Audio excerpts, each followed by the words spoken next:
Resensi. Teruslah. Tapi slide boleh nampak dari sini lah. Oh ya. Saya nak start kan? Dia. So saya buka di mask ni. Apa ni? Kita nak start kita. Jadi tak ada mic ni. Ada mic pakai ni. Dia tak buat dalam pakai. Itu situ. Weiyan sini, tengah. Okey. Weiyan sini because dia masuk dalam. Yes.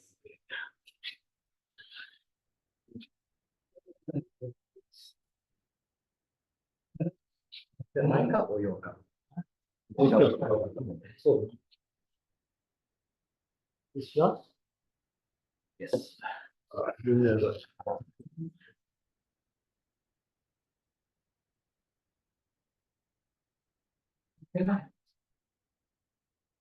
Okay. Video play.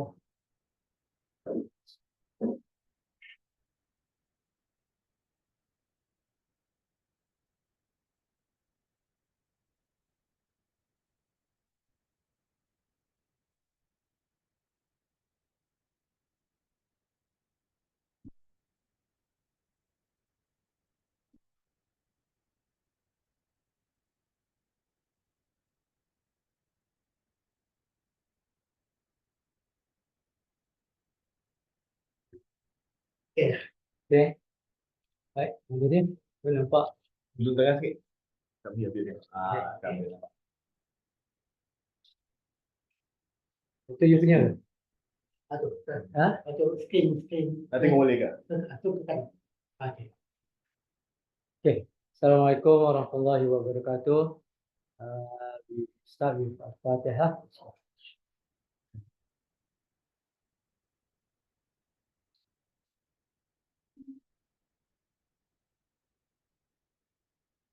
Alhamdulillah, alhamdulillah, all praise to Allah Ta'ala, and good afternoon, and thank you, Weiyan, PhD candidate, and also researcher from Leiden Universities, Shazwan, and my dear brothers and sisters, and also in here in the meeting room, and also in Zoom for Rosani and for Rosina in Zoom. And inshallah, today we're going to discuss, and we are fortunate, Brother Weiyan is doing his attachment to Lab of ICT Islam, and thank you ILMI, Ilmuwan Muda PPIT, for having Weiyan to share with us his finding. I don't know, is it final or not, or just the research progress, the topic of AI and Islamophobia. Interestingly, Weiyan doing his field studies in Kelantan and also Kuala Lumpur to study how the implementation of AI in both areas, so-called conservative and liberal, quote unquote. And he also want to look at AI and also the future studies in both areas. Kelantan, north of Malaysia, and Kuala Lumpur. And Weiyan is actually not from Netherlands, even though his face and all is like a Dutch, but he is our Malaysian from Ceras. Boleh cakap Melayu, makan wudu dan belacan. Without further ado, I will invite Weiyan. This is our Brother Hilman. Okay, tafadhal. Hi. Good afternoon, everybody, and thank you for having me. Before I start, a slight adjustment. I know that the topic for today is AI and Islamophobia. That is definitely what I'm going to be discussing. The field work that I have brought to present, however, is not it's adjacent to, but not specifically about Islamophobia per se. But I think the data will speak to the topic as well, and I'm looking forward to having a really good discussion. Yeah, the reason why I put this photo there is so that I don't give away the slides. But also, these are photos that I enjoy. I enjoy taking photos. It's also part of my fieldwork methodology. And And this in Kelantan this was taken in Kota Baru. and full of music and karaoke. Yeah, so these are so if you want me to Yes, indulge, these are from like car tweaking communities. So actually, I was photographing kat bawah jambatan. I was spending an afternoon there, and then I boleh dengar music, dum dum dum. And this is Malay. Yeah. It's new to me. So essentially it's a subculture where they modify cars and I thought everything. it is. Tapi what's interesting is, of course, in true Kelantan fashion, the husbands, because it's two pairs of husband and wife, the husband will book up music, tapi wife yang akan pergi tune. The wife will give the feedback, I need the bass enough, the treble enough, so they work together. And so I spent an evening just hanging out with them. Okay. But also because a lot of my research is about technology and our relationship with technology. So while this is about AI, there's also a lot of analog stuff as well, I find. So there are two pictures I want to start with before I get into my presentation. So this is actually from a chat with one of my informants in the field. Usually when talking to people for the first time, I usually ask them what their thoughts on AI are. And he actually generated the second image that you see on this screen. So the first one is just a knife saying if this is social media, then AI is more dangerous. And he gives this, ridiculously elaborate Swiss Army knife. And I found that this was a sentiment that appears very often in both everyday grassroots settings and also I think in the higher levels as well. Having been to some events at ISTAC and even IUM, this is a big part of the conversation. The next image is actually this, and I would like to just ask people here or people online as well what they see in this picture. What do you think this is? Any guesses? Online?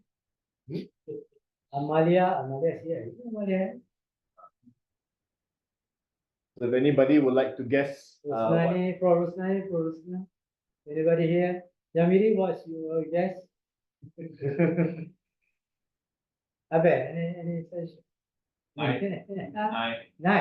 Knife. Is it because of the shape on the right side? It looks like a knife.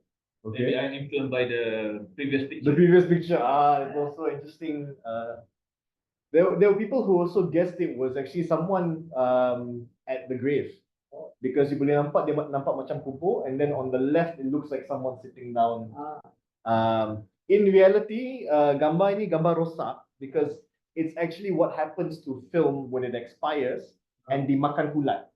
And if you develop that film, because it's already been destroyed, you get this. So this actually belongs to a friend of mine in Kelantan, and there's a whole roll of ruined film that I've just decided to, with his permission, to use as the background for my presentation.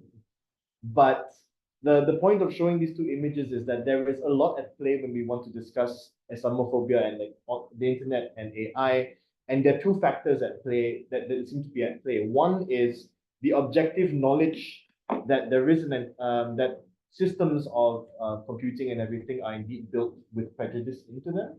And there is also the off chance that, well, we also derive meaning from things as well. And I think when it comes to visuality and imagery, these two come hand in hand. So, oh no. Oh.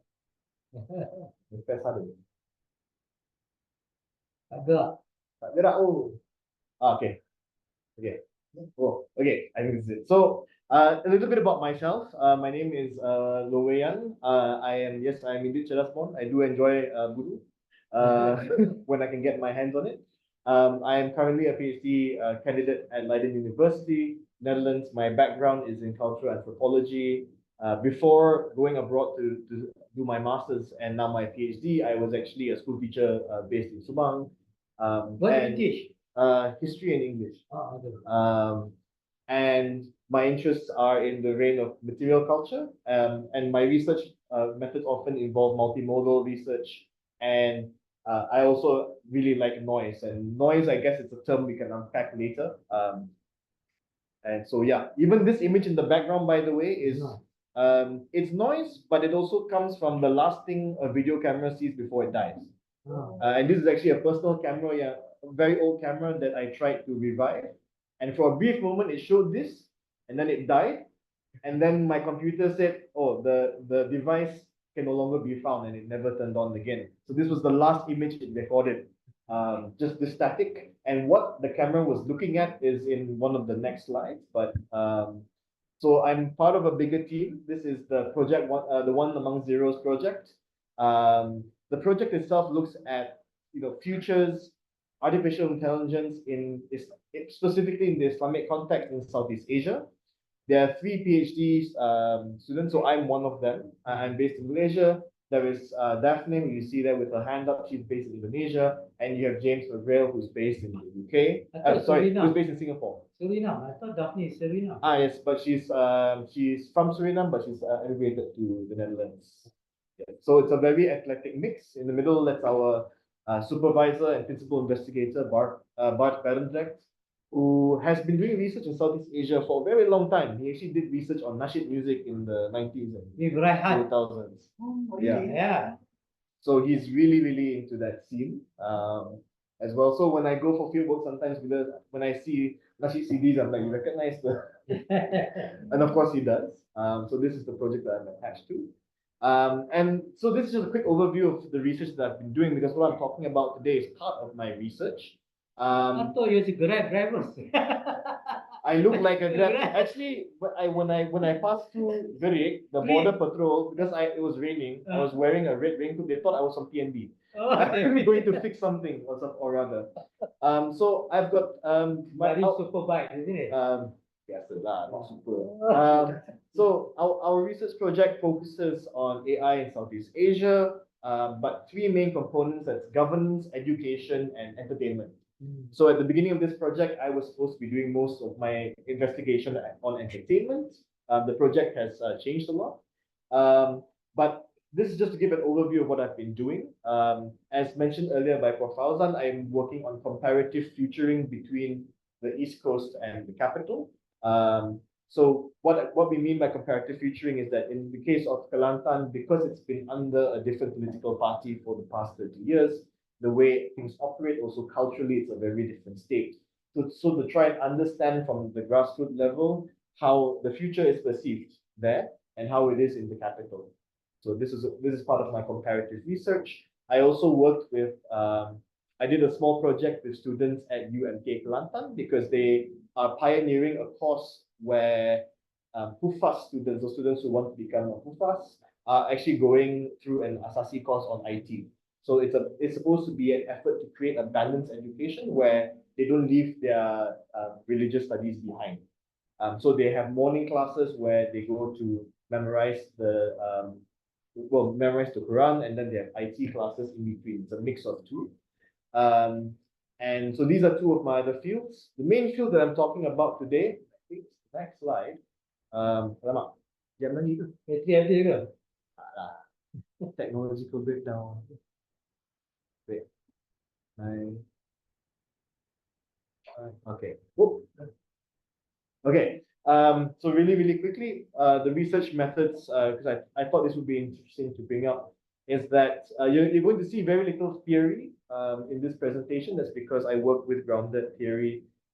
For me, it's also part of my decolonial process of rather than have a big theory that most likely would have come from French philosophy or something to work with. I look at what's happening on the ground and from there build my way up. So this is actually grounded theory is nothing new. It's been around since the 70s, but it focuses more on data collection and from there looking for patterns and everything that emerge in the field. Also, my research is a mix of online and offline, hence patchwork ethnography. So while I was in Kota Baru doing field work, I would be online doing, I would come back at night after doing an interview, and then I have to follow field work elsewhere.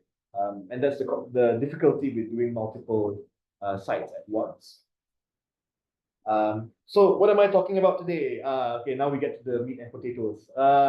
So today I'm actually starting off with a discussion on a presentation rather on how generative AI is being perceived and practiced by Muslim Malaysians. And this kind of like, I frame the act of prompting as a practice. So prompting, as we know, is something that has emerged, has become very popular over the past couple of years, especially with the advent of chatbots and ChatGPT in particular. And in this case, prompting emerges as its own practice, its own use of language. And this specifically pertains to image generation online. So has anybody here played with an image generator? Whether Midjourney, the AI, Runway. There's a new Chinese one which has an unfortunate name if you're Malaysian because it's called Kling. But it's Kaling, but then people will end up saying something that sounds very insensitive. Sora. So it's apparently more better than Sora, and Sora, it's scary. It is quite scary. I have used it. So most of my fieldwork has actually been in Facebook groups. So this is the online segment of my fieldwork, a mixture of online and offline. So this is Prompters Malaya. This is the biggest prompting group.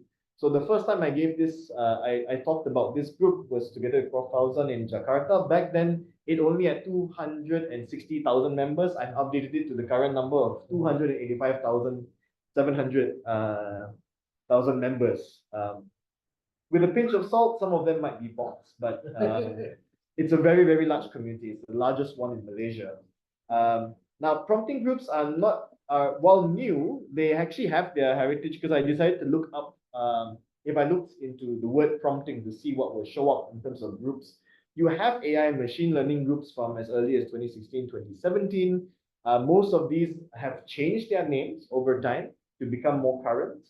But the main uptick in for generative AI in Malaysia happens in around May 2023. So Lab Prompters and Prompters Malaya emerged at around the same time. In fact, 4 days apart from each other. The founders of these pages actually come from the media industry themselves, the main admins. And then after that, you had more and more groups. The two groups that I focus my fieldwork in are Prompters Malaya, the biggest one, and the one at the very end, which is Vocab AI. And Vocab AI is a bit different because it focuses on the practice of prompting itself. Okay, and just to quickly explain what that means is, for most pages, people will sometimes share just the picture that they've generated and then you get comments and everything. For prompters, it's almost a requirement that you include the prompt itself. So because it's more about understanding how the language works and how to get good images, and it's a lot of cooperation between people. So yeah, these are the two groups that I mainly spend most of my time in. Of course, needless to say, these groups are so Prompters Malaya in particular is a very it's well, the trolling happens as well. I think that's something that can come up in the discussion because that's also definitely a huge thing that's been happening. But in general, when I was conducting field work, because my field work during the day I would be out conducting interviews. So the only time I have to check Facebook when I'm doing that field work is in the morning, and then when I come back at night to scroll and everything. Now, a lot of news I found out was because of this page, not because I read the news, because pagi-pagi pun, early in the morning, you wake up, if there's an issue, people would have already generated pictures. So this is the most recent one. I mean, when our Olympic outfits were announced, these are just the nice ones I picked. And within the first like 10 hours of the news breaking.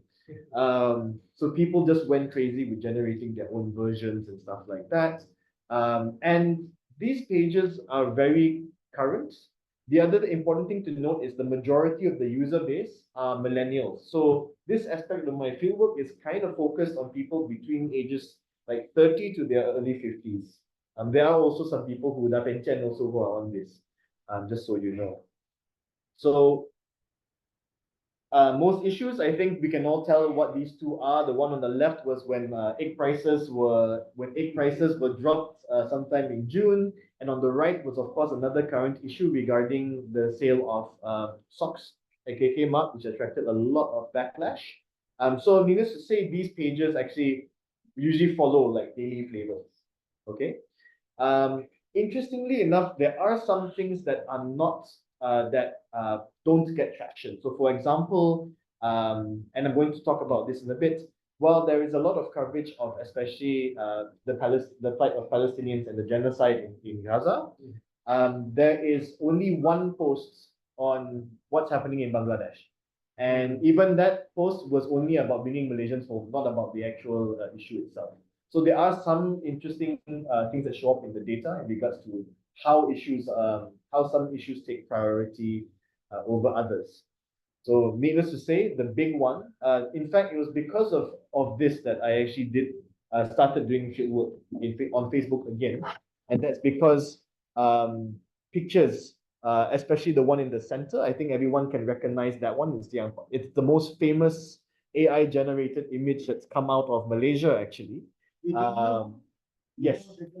Yes, sorry? Do you know the people? Yes. So there is a story behind this. So I think everyone is aware that when it came to the genocide in Gaza, there's been a lot of image generation.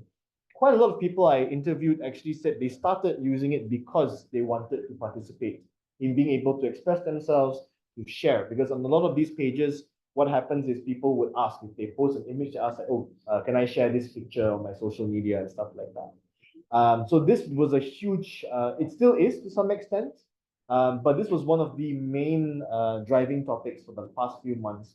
The image in the center is interesting because it became really, really famous recently, but the image itself is a lot older. It's actually from February this year. Originally, this showed up in that Facebook in Promptus Melia in February, and it became viral when another person took that image, expanded it, and uploaded it as an Instagram template. And what's interesting is that because it was an AI generated image and an Instagram template, it could bypass censorship online.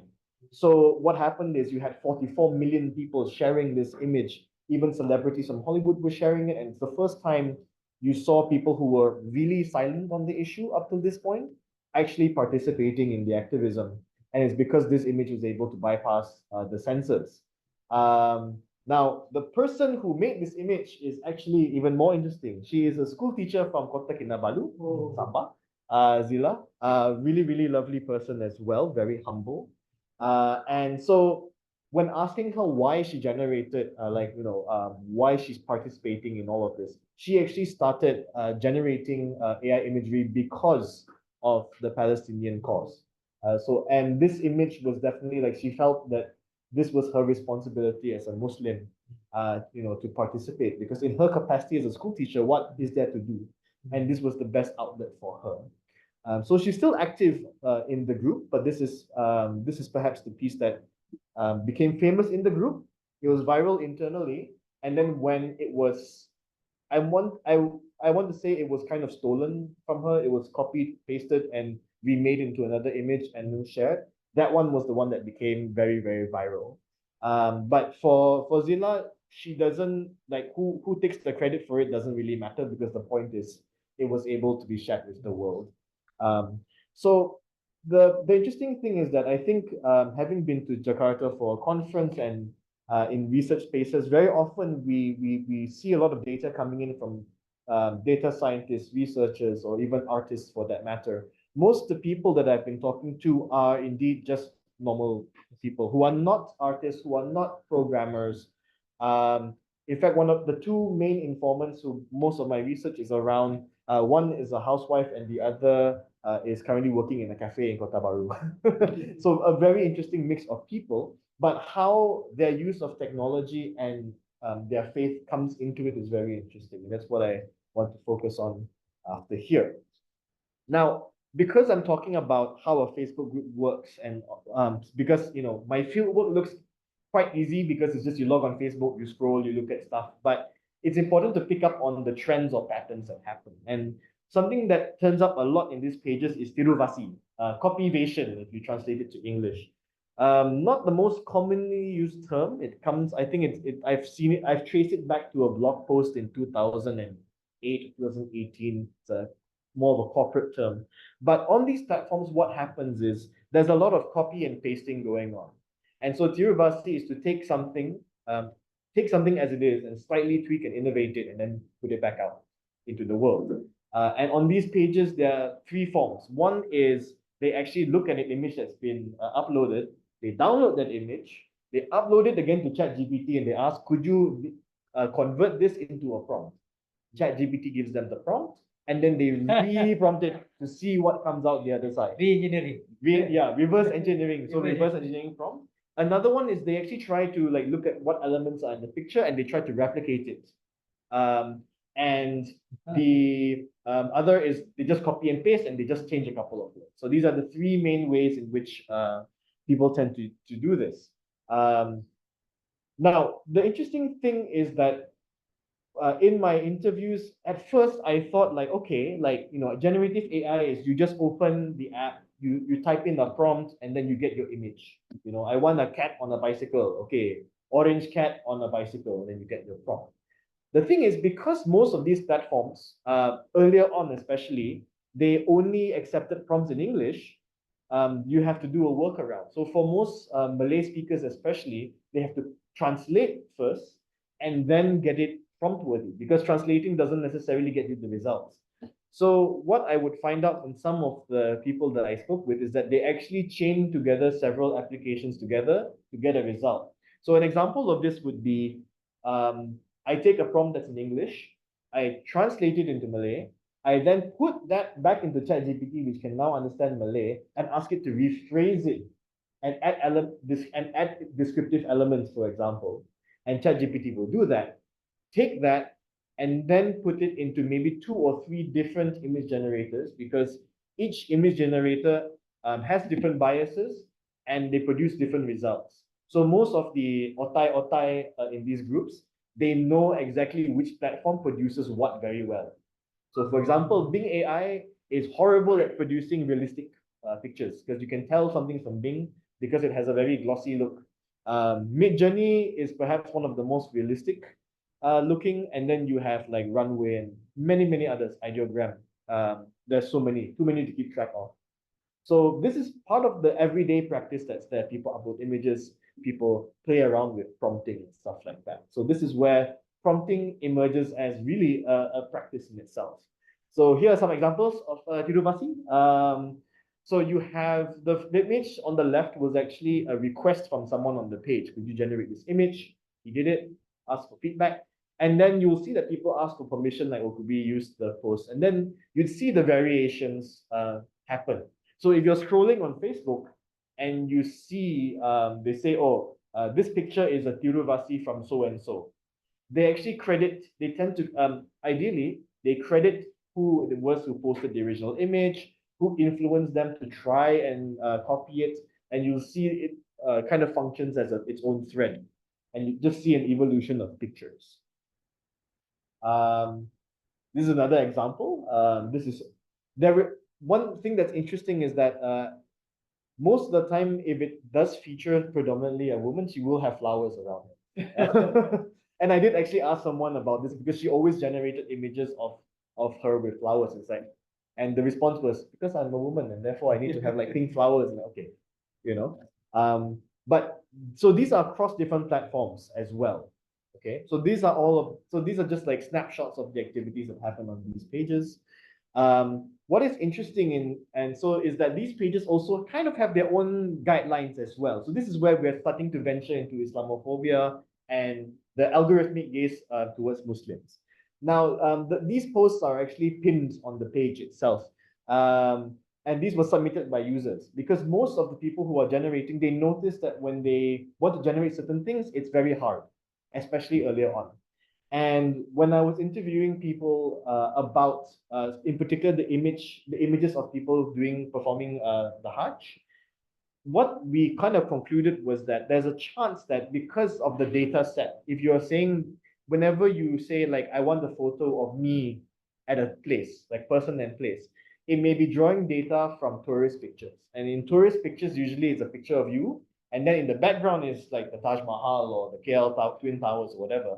And because of that, it almost never generates people facing the Kaaba. People end up facing away.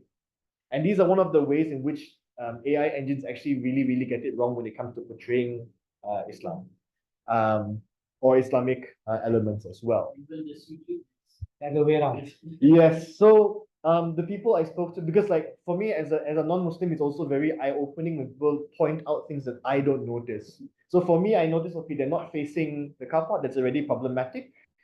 It gets even more problematic when it comes to when there's Jawi or Arabic writing that's mistranslated, and that's even worse. So these are indeed pinned posts on the Prompters Malaya page. And this was a case I followed. It was kind of one of the hot button issues of the day itself, and that is someone wanted to generate an image of like Maleficent Disney character, but a Malay version, bertudung with the veil and everything. But of course, there was then an issue of like, well, there's Arabic writing on her chest, and it's because of the image generator, someone took issue with the fact that even though she is covered, you can still see, you can still kind of see her chest.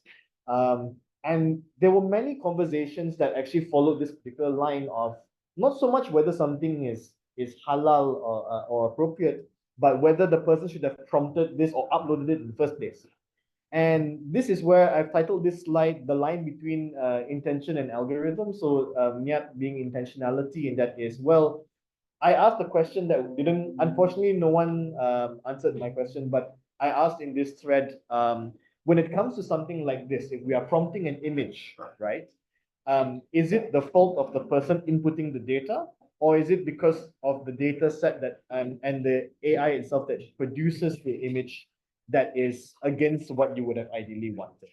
And I think that's perhaps something that, for me in the social sciences, is something that I would love to talk to people in IT and actually like AI studies to where the fault lies when it comes to technology. And so I'm just going to introduce Katie. That's her pseudonym. She's one of the first people I interviewed from the group. She's actually a housewife from not Ipoh, from Tambun. Yeah, Sri Rumah. But she helps out in cooking and everything. She was recently at PM's event. Oh, She sent me photos. yeah. So she produces more than 20 photos a day easily. And it's all during her free time, all just on her phone, no laptop, no nothing. And she uses 14 different apps because she produces videos as well. And she once explained like, well, I use Midjourney, Ideogram. She even listed apps that I've never heard of before. But it just goes to show that a lot of people in the Malaysian public sphere are really exploring what is out there as well. And she from just starting a year ago, she now is a moderator of one of the groups as well, a couple of groups. So a lot of group data I actually got directly from her. And so she's a huge fan of, she likes scary, gory images. The lower one with the open mouth is the most safe for work image I could show. But she has a very diverse portfolio. Like every week she's trying different styles, different artists. So I got to speak to her a lot, interview her, and her data is actually quite interesting. And I think this is it. Yeah, so this is just an extract of our conversations. I thought I would include the full the actual extracts for transparency. So when we talk about in previous discussions, I think there was the book launch of the second post-normal Times reader at ISTAC in regards to how algorithms and AI are Islamophobic and domineering, because these systems are indeed systems of oppression. The data sets are oppressive. And going into my research, knowing this, it was very interesting to have this exchange with KD. And that was that, well, in talking about how certain images are generated or not accurately generated, in her experience, from this conversation was basically her understanding of, well, in the past, you could not generate if you type, I want a veiled Malay woman into Bing AI, you wouldn't get it. It will be very inaccurate. But because over time, people kept prompting and correcting the AI, now it's flawless. And it's true. Actually, one of the most popular images would actually just be like a woman in her veil, in all kinds of settings. So she kind of made me think a little bit more about like, well, on one hand, there are issues of control. We don't have control over what microchips go into our laptops, where they come from. However, when it comes to AI and data sets, there is the possibility of correcting the AI. And in a way, prompting groups and make groups like this, in a sense, rather than putting it in the context of resisting an AI regime, they actually fix it in a way. So this is essentially from our conversation.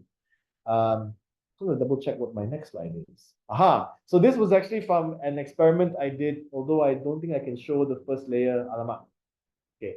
It's a blink and you'll miss it. Behind this picture, this was when I was in Kota Baru together with another informant.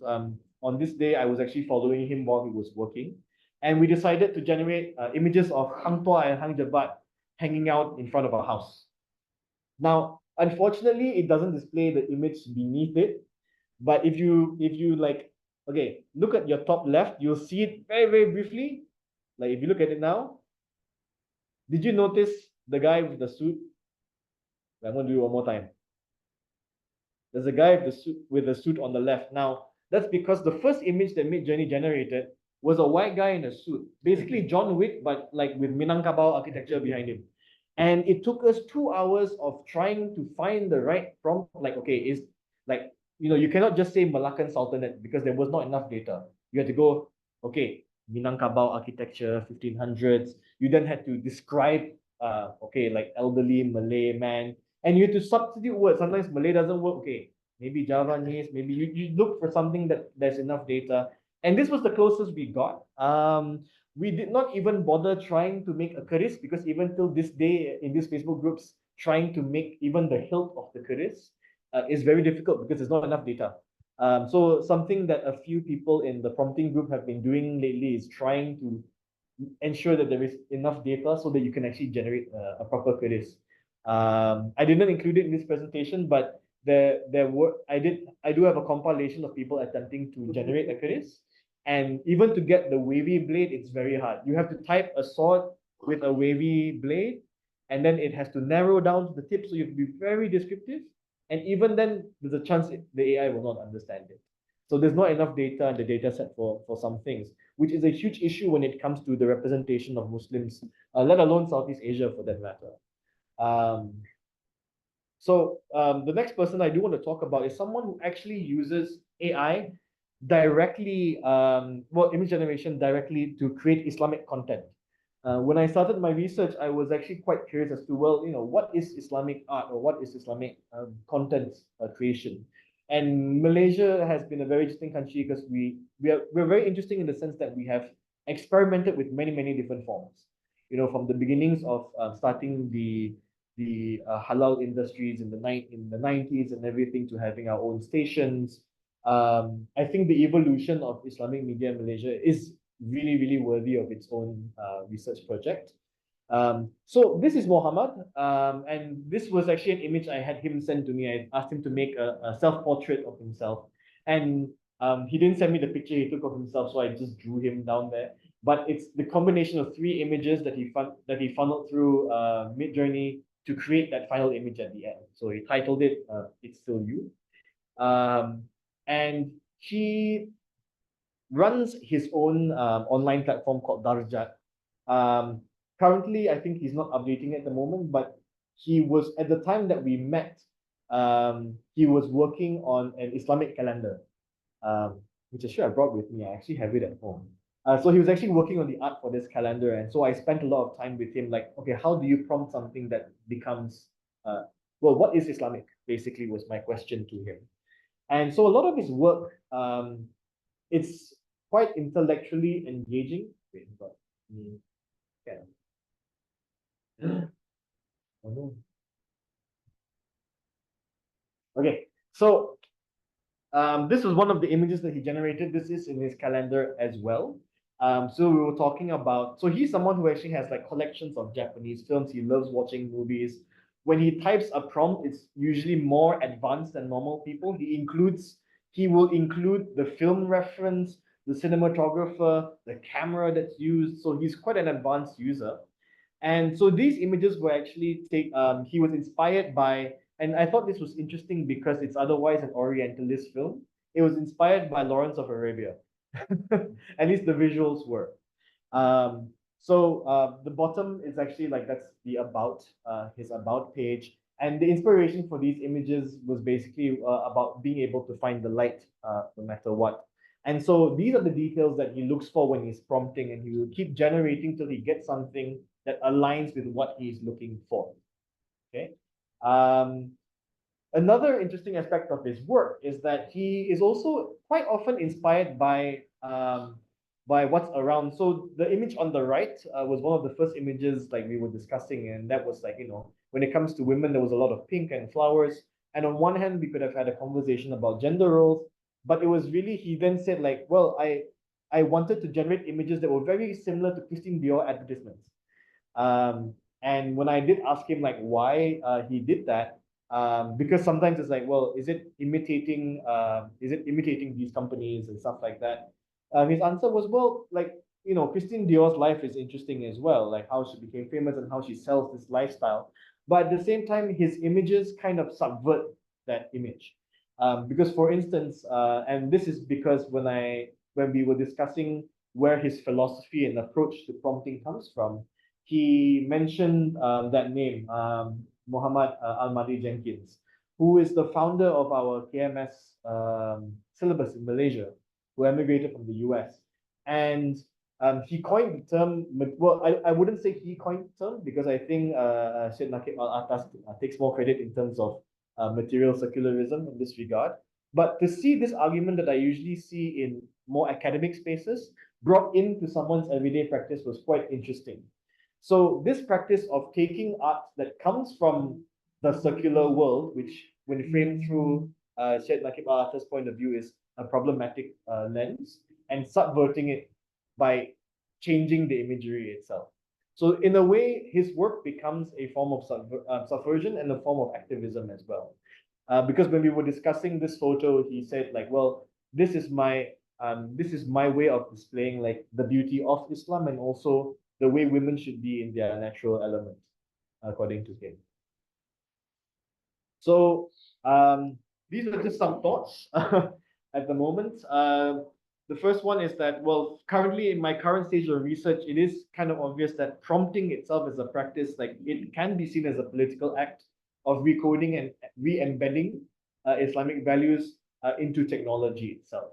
And what I mean by this is that since a lot of AI is indeed being corrected as we go, generative AI especially, there is the potential that words and terms that have always misunderstood religion or probably may have been deemed offensive could also be altered.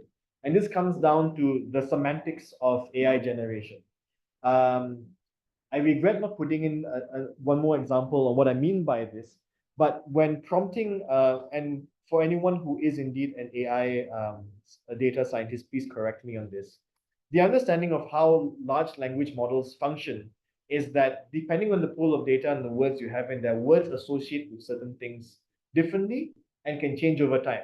So for instance, if this cup, if I want to generate this cup and I keep correcting ChatGPT, this is not a cup, this is a cat.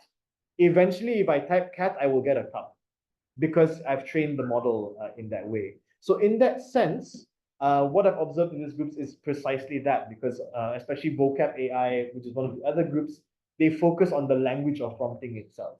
And the main users and most of the people actually, they know if I want to get this image, I must use this term. And the term may not even exist. The best example I can give is, has anyone here ever seen a 32K picture? 32K. 32K.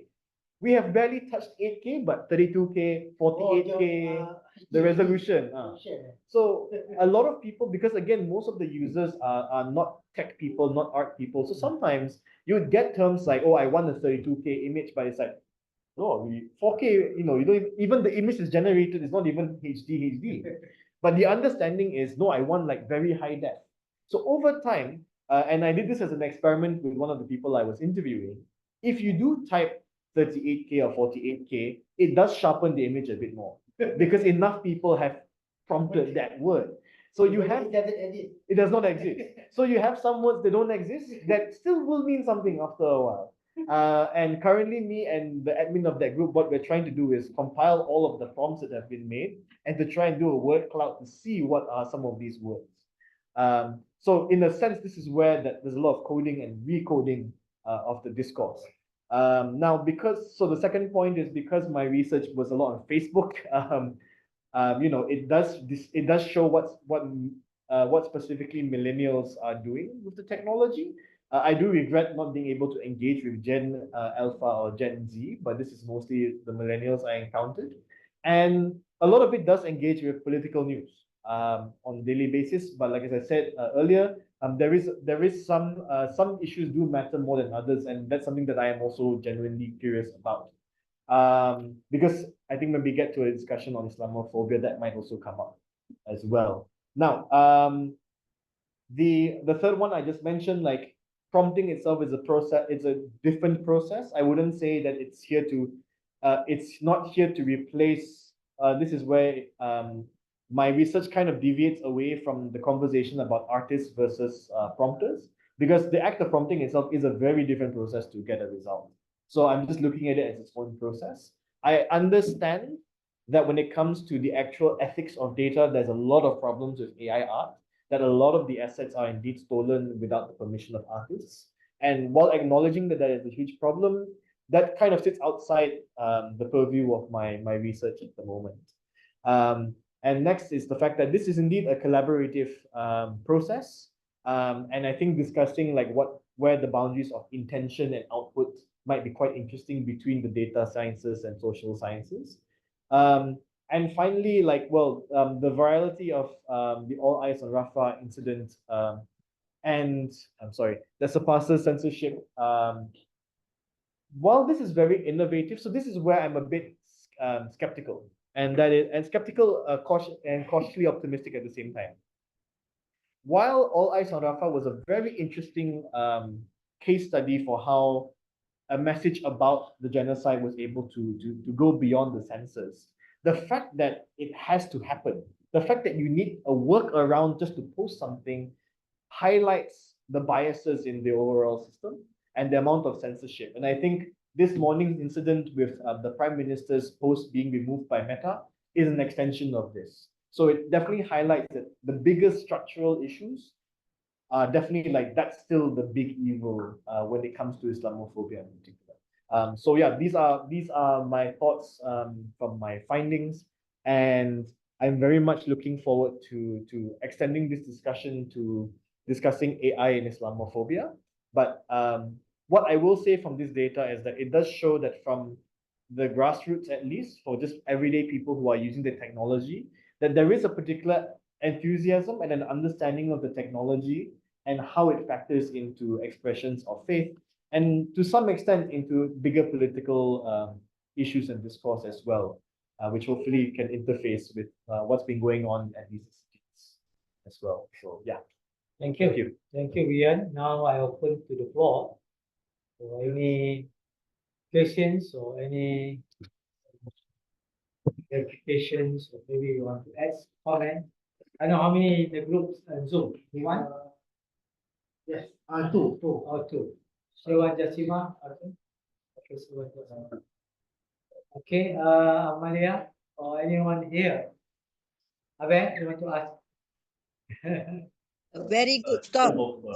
Congratulations and thank you for your sharing. Before Very good, very good. The intention or the thinking processes before the acquisition can be held responsible for the interrelationship. Sorry, could you repeat that again? I was thinking about the workflow of the working. I think it's doing the doing. The output, is it related to what they are thinking? The intention, if something is good or bad, can we held responsible for the person who created? So that actually, sorry, Shazwan, will you buka balik? Because I think the last slide, go to the, this is where it comes in. Okay, so the question was about this the boundary between intentionality and the technology creating something, right? So I think when it comes to intention, very often intention is formulated before you have done something. So for instance, if I want to create something hateful, my prompt itself would be hateful, right? Of course, in the case of the Malay Maleficent, I think that because that came out of the process itself. And it's like, well, then it's like, should he have posted it, or did the AI not understand? Like, for example, where I would say the AI would have been at fault in an ideal world is that if you prompt, I want to create a specifically, let's say, Malay Muslim version of Maleficent or any Disney character, if the AI was ethically trained in Islamic ethics or had a working knowledge of Islam at least and Malay culture, it would have known what to do and what not to do, right? The issue of intentionality is an interesting one because of, I don't know, has everyone heard of AI? Tay, thinking about you. So this was in 2016 when Microsoft launched this chatbot. And within 16 hours, it started spewing racist and sexist remarks and basically became a full-on right-wing Nazi within 16 hours, and it was taken down. And that's because the chatbot was based on, so I'm guessing,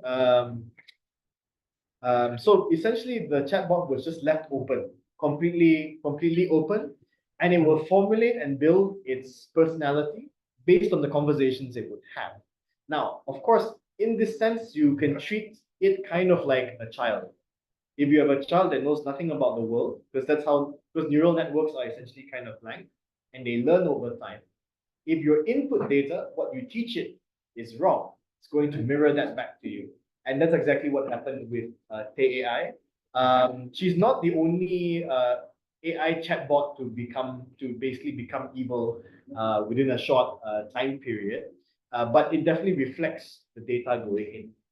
And where this definitely does resonate with the issue of Islamophobia in the broader sense is that because so much data, most data, I guess, who here is familiar with ChatGPT 3 when it comes to Islamophobia, the case? So when ChatGPT 3 was launched, and there were researchers who were researching Islamophobia and ChatGPT, they found that if they asked ChatGPT to finish a sentence, to tell a joke, and they input two Muslim men walked, ... it would complete it with something very offensive. Like they both walked into a church with bombs and exploded it and stuff like that. And this actually happened. And the fact that the AI knew to, a joke about Muslims will involve terrorism is very problematic. And that's because ChatGPT 3 was trained predominantly on, well, I think most AI is trained predominantly on data that's in English. And most of this data would be from Europe and the US. ChatGPT 3 was also trained on Reddit and other websites as well. So when you consider that the bulk of user bases around the world, especially those who have had internet access for a longer period of time, if I had to historically visualize this, I would say if you look at the discourse on Islam, especially post 9/11, where it's very, very, very negative, and the fact that during this time, the first countries that had more access to the internet would have been Western countries, then when you implement an AI, the bulk of its catalog and its perspective on Islam will be based on its collection of data from that time period. Even like, so for me, like I love video games, but I also know the fact that, like, you know, famous franchises like Call of Duty and all of the action films that were funded by the and that's, well, like Assassin's Creed mungkin juga, maybe as well, but like especially war games, they usually take place, they usually have to do with dealing with the war in Iraq. They usually have, and these definitely get military funding. So right now, especially with issues in Gaza, where we're looking at the IDF, the American military complex has a big role to play in where these data sets come from. So because of this, the bulk of AIs definitely will be biased against minority groups. And especially like when it comes to Islamophobia, because I read in the paper somewhere that if you look at discrimination towards non-whites specifically, Islamophobia is perhaps one of the highest in terms of how frequent it happens. The rest happen like 5 to 10% less of the time. So you have flawed data sets, which is an infrastructure issue, but also the reason why I specifically chose this subheading, where does hate come from? And why I decided to open with this Tay AI is because Tay AI is a bit different in the sense that it depends on user input. So, for instance, someone could come and challenge me right now and say, well, you know, if all data sets were always biased, then like, okay, fine. What if you started from scratch? In a weird way, AI was kind of that because it depended on the input of people as she came into existence. But if the majority of people who have internet access around the world and were using this are people who have been indoctrinated with the idea of, oh, all Muslims are terrorists, stuff like that, of course, you end up with a very particular worldview. So AI as this mirror of humanity predominantly is a mirror of, well, a very Euro-American centric version of what humanity is. And I think that's where a lot of the challenges concerning Islamophobia and AI come from, is that Muslims especially start on the back foot because on one hand, you have the political economy of the people who own the data centers and data, and then you have the biases in the data set itself. And I think the challenge and something that I'm hoping to discuss is, well, how do you correct this, right? Because there are different approaches. I think looking internally to Malaysia, outside of AI, there have always been ways to create to Islamize something. With television, for instance, we've always had like Al Hijrah, and even now we have Nurflix as a replacement for Netflix. As well, I've also been able to interview people who work for Nurflix during my field work. So we definitely have experiments that deal with, okay, if platforms do not work in our favor, one option is we make our own platforms. But realistically, the deck is kind of stacked against not just the creation of Muslim platforms, but any non-Euro capitalist platform will always face a challenge because you need the mass of users, you need, and funding as well, definitely. So yeah. So it's a very roundabout way of like it's a lot of complicitness and even people who have the intention to create something I think it's harder to create something that's I mean, this is me speaking as a non-Muslim, but from people I've interviewed, it is harder to create something that you'd be happy with as a Muslim. It was harder, it's getting easier now. And that's because more and more people are indeed prompting it. And there's a chance that maybe data sets themselves may alter over time. Question in from UMX. May I know the general feeling like acceptance or debate of your research, especially of Islamophobia, from the Leiden point of view? So this is where I can be very candid about stuff. So my research is not about Islamophobia per se. Nevertheless, as a Malaysian who is abroad, there are observations about how Islamophobia exists in institutes, for example. So the reality is that many universities, especially in Europe, when I left at the time, this has been the year where I've seen the most people who are curious about Islam. And a big part of that is because there are student movements. So I'm not sure how much he knows, he may be aware of, but in Europe, a lot of students are occupying the universities, especially the universities that are complicit. So I think in the Netherlands, the University of Delft is definitely like directly involved with the idea to some degree. University of Leiden, they have disclosed all of the arrangements they have with exchanges and stuff like that with institutes in Israel. So that's definitely there. Student initiatives have been actually quite interesting because it's the first time as a Malaysian that I've seen an Islamic flight taken so seriously overseas. The other thing is also boycotting is the first, I mean, in Malaysia, I think we're used to boycotts. But to see people over there actually actively go, oh, I'm not going to go and shop here anymore because it's aligned with Israel, or no more Body Shop, no more Starbucks, stuff like that. It was quite refreshing to see. So this is just like the students. Of course, you have institutes that are right now struggling because the way I would look at it is this. I wouldn't look at it in terms of like, oh, the universities are evil because they align themselves with Israel. That's not the case. Very often it's because they have pre-existing investments that have come from way before. And of course, these things get exacerbated by the genocide as well. And I think like in any country that has been invested in any other country, it's very hard to disentangle from that. And I think that's the biggest challenge.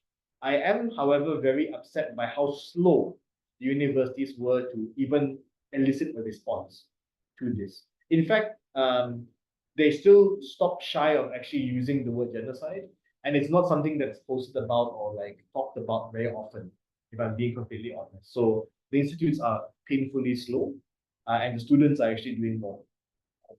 Meaning the term genocide is not being So for openly used. so like language becomes very selective in some institutes. They'll say like, oh, the conflict, or the war. So they avoid using straight up using the word genocide.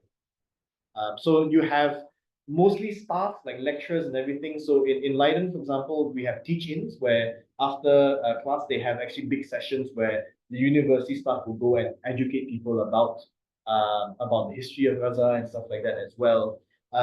You've had many institutions that are affiliated with universities, like for this year, like the documentary festival, I forgot the name. They were doing screenings in The Hague where no other land was screened as well, with a Q&A with directors. So you see a lot of these initiatives, but it's going to take a lot to move the people at the very top, as it would anywhere.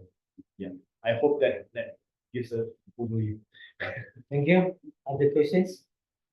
From Cairo Arifin. Oh, He asked how far we can develop value or human-based AI algorithm rather than towards hatred. How we can influence the provider to develop action value algorithm. That's something that I'm personally very interested in, and I think like having read Prof. Alzan's work as well, this is where your hardware comes in, your hardware philosophy comes in, which I definitely think so in the few conferences that I've attended where it's predominantly like people who work in the realm of Muslim tech, as some would call it, it is very much in the vein of like, well, you in trying to have a more spiritual, ethical approach to design. However, it's still a minority group of companies that work this way.